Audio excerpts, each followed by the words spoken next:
کو سمیٹنے کے یہ مواقع فراہم کرتا رہتا ہے۔ محترم حضرات، آپ یہ بات جانتے ہیں کہ مومنین کی صفات کا جہاں بھی تذکرہ ہوتا ہے،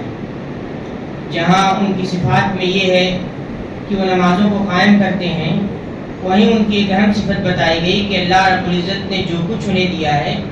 وہ اس میں سے خرچ کرتے ہیں۔ انفاق، اللہ رب العزت یہ بات بھی فرماتا ہے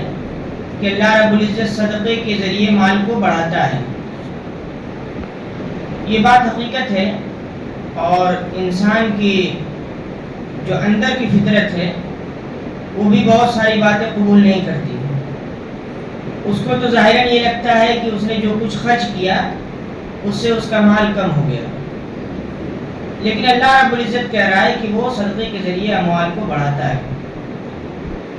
آپ یہ بات جانتے ہیں کہ رمضان مبارک کے آخری عشرے کی اہم عبادتوں میں سے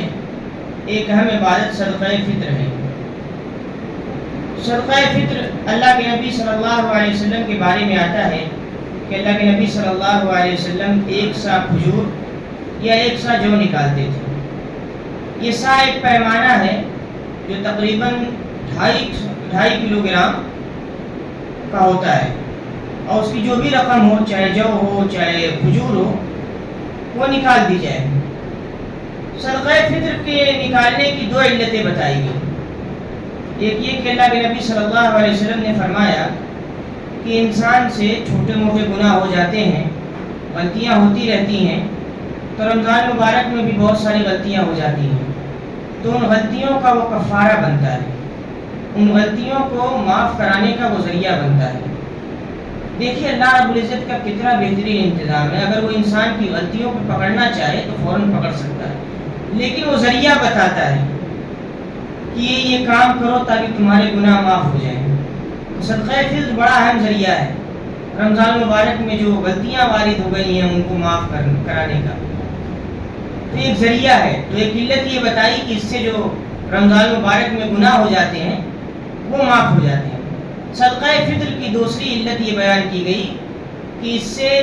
غریبوں کی عید ہو جاتی ہے۔ غریب لوگ جو عید کی خوشیوں میں شریک نہیں ہو پاتے، غریب لوگ جن کے پاس اتنا پیسہ نہیں ہے کہ وہ عام انسان کی طرح اچھے سے اچھے کپڑا پہن، نئے کپڑوں میں عید منائیں، اپنے بال بچوں کے لیے کچھ انتظام کر دیں، تو اس پیسے کے ذریعے یا اس رقم کے ذریعے یا اس اناج کے ذریعے جو انسان نکالتا ہے صدقہ فطر کے طور پہ، وہ بھی عید کی خوشیوں میں اس سے شریک ہو سکتے ہیں۔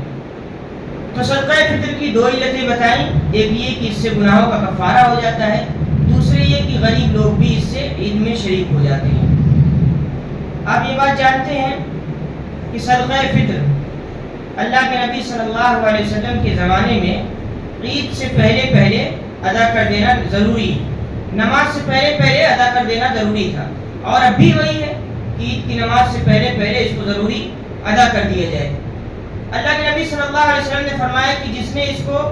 عید کی نماز سے پہلے ادا کر دیا گویا اس کا صدقہ مقبول ہو گیا، اس کے صدقے کو قبولیت مل گئی، اور جس نے عید کے بعد ادا کیا تو پھر اس کا صدقہ عام صدقوں کی طرح ایک صدقہ ہے۔ تو اس کی ادائیگی عید سے پہلے ہو جانی چاہیے، عید کی نماز سے پہلے۔ صحابہ کرام کا معمول تھا، بعض صحابہ کرام کے بارے میں یہ آتا ہے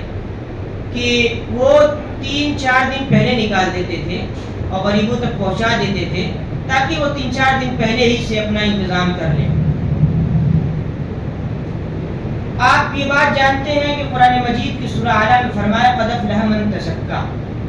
یقیناً وہ شخص کامیاب ہو گیا جس نے اپنے آپ کو پاک کر لیا، اپنا تزکیہ کر لیا، اپنی تربیت کر لی، اپنے آپ کو بنا لیا،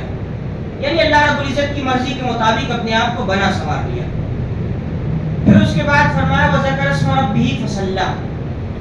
اور اللہ رب العزت کا ذکر کیا اور پھر نماز پڑھی۔ علامہ عبدالعزیز رحمۃ اللہ علیہ، امام عبدالعزیز جو مسلمانوں کے خلیفہ ہیں، جن کو 5واں خلیفہ راشد بھی کہا جاتا ہے،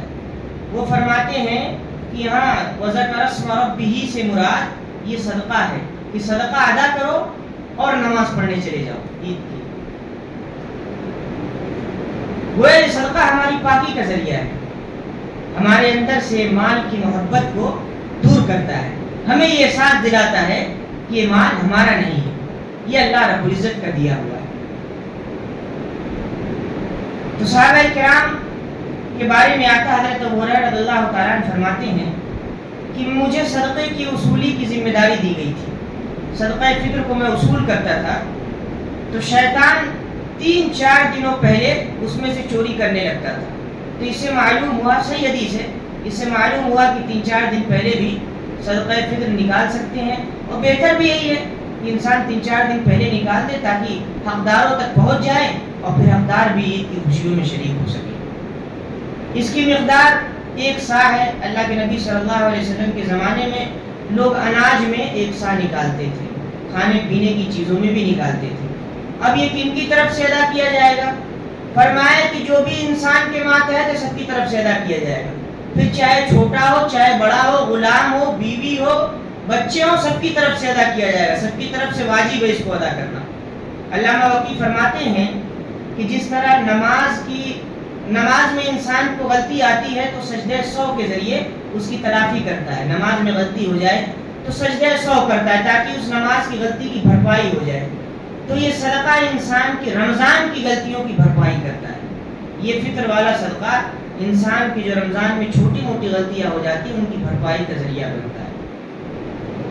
تو یہ بچوں کی طرف سے بھی نکالا جائے گا، بڑوں کی طرف سے بھی نکالا جائے گا، گویا انسان کے ماتحت جتنے بھی لوگ ہیں سب کی طرف سے نکالا جائے گا۔ اور مومنین کی جہاں بھی صفات کا تذکرہ ہے، مومنین کی صفات چاہے سورہ بقرہ میں ہو چاہے کسی بھی سورہ میں ہو، یہ انفاق کا ذکر ضرور آیا ہے، اور یہ اللہ رب العزت کی رضا کا بڑا ذریعہ ہے، بہت بڑا ذریعہ ہے اللہ رب العزت کی رضا کے حصول کا، کہ وہ اللہ رب العزت کا جو دیا ہوا مال ہے۔ دیکھیے اللہ رب العزت کہتا ہے کہ میں نے دیا ہے، میں نے، یہ انسان یہ نہ سمجھے کہ وہ خود اپنے ہاتھ سے کمائی کا ذریعہ، اپنے ہاتھ سے کمایا ہوا اس کا مال ہے، میں نے دیا ہے، اور اس مال سے جو خرچ کرتے ہیں وہی مومن ہے۔ اور جہاں بھی نافرمانوں کا ذکر کیا، جہاں بھی ان بندوں کا ذکر کیا جو اللہ رب العزت کی ناشکری کرتے ہیں، ان کی ایک خاصیت یہ بتائی کہ وہ اپنے اموال میں بخیلی کرتے ہیں، کنجوسی کرتے ہیں، اور شیطان ان کو کنجوسی پر ابھارتا ہے۔ تو یہ صدقہ فطر یہ بڑا اہم ذریعہ ہے اللہ رب العزت کے قرب کا۔ دیکھیے اللہ رب العزت نے کتنا چھوٹا ذریعہ لگایا کہ اس چھوٹے سے صدقے کے ذریعے اپنے گناہوں کی معافی کرا لو۔ یہ بہت بڑی رقم نہیں ہے، یہ بہت بڑی چیز نہیں ہے، 2.5 کلو 2.5 کلو اناج نکالنا یہ بھاری کام نہیں ہے انسان پر، بہت معمولی سی چیز ہے۔ اور دیکھیے اس معمولی سی چیز کے بدلے اللہ رب العزت کہہ رہا ہے کہ تمہارے رمضان بھر کی جو غلطیاں کوتاہیاں ہوئی معاف ہو جائیں گی۔ تو کوشش کیجئے کہ اللہ رب العزت نے جو ہم پر حقوق عائد کیے دوسروں کے وہ حقوق پہنچائیں، اور رمضان مبارک کی جو غلطیاں ہم سے ہوئی ان پر کثرت سے استغفار بھی کریں۔ اور یہ جو واجبی چیز ہے، اللہ کے نبی صلی اللہ علیہ وسلم نے فرمایا کہ واجب ہے، ضروری ہے کہ تم صدقہ فطر نکالو، ہر ایک نکالے، چھوٹا ہو بڑا ہو سب کی طرف سے نکالا جائے گا۔ یہ کوئی قید نہیں، اس کے لیے کوئی نصاب نہیں کہ اس کے پاس اتنا پیسہ ہوگا تو وہی نکالے گا، نہیں، ہرگز نہیں، ہر ایک نکالے تاکہ ہر ایک کی جو غلطیاں ہوئی وہ معاف ہو جائیں، تاکہ ہر ایک ثواب میں شریک ہو جائے، تاکہ ہر ایک نیکیاں سمیٹنے میں شریک ہو۔ کیا بہترین نظام اسلام ہمیں دیتا ہے، اور کیا بہترین زندگی گزارنے کی توفیق دیتا ہے۔ اللہ رب العزت کا ان نعمتوں پر شکر ادا کرنا چاہیے، اور ان نعمتوں میں جو حق ہے اللہ کے بندوں کا اس کو ضرور پہنچانا چاہیے۔ اللہ رب العزت سے دعا ہے کہ اللہ رب العزت کہنے سننے زیادہ سب سے پہلے مجھے عمل کی توفیق عطا فرمائے، اور آپ سب کو بھی کہنے سننے زیادہ عمل کی توفیق عطا فرمائے، آمین۔